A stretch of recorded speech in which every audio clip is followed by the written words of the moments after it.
In the early 1920s, America found itself embroiled in a theological and cultural conflict known as the fundamentalist modernist controversy. At the heart of this controversy is the Scopes trial.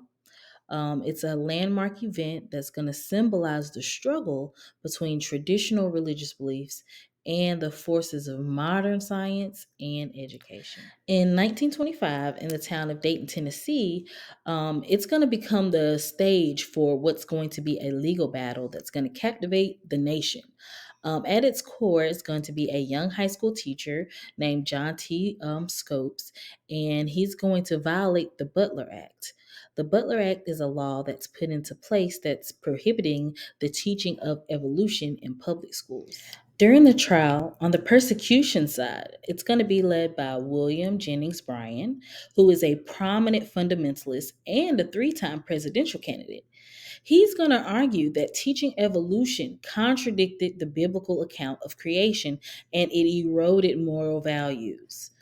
On the defensive side is the legendary attorney Clarence Darrow, who was a staunch advocate for scientific progress and intellectual freedom, and he aimed to challenge the law's constitutionality. The trial becomes a national spectacle.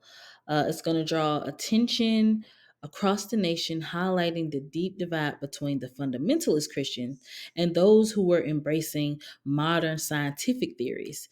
It wasn't just a legal battle, but it was also a cultural clash between tradition and progress.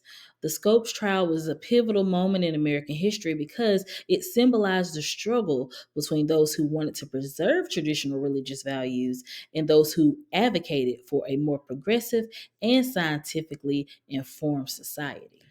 The trial did not resolve the dispute decisively, as Scopes was convicted and fined $100 for violating the Butler Act, but its repercussions were felt nationwide.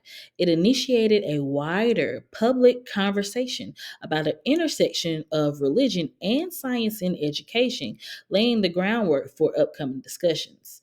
At the end of the trial, William Jennings Bryan, he was planning on giving a series of speeches around the country, but he ended up dying in his sleep about 5 days after the end of the trial.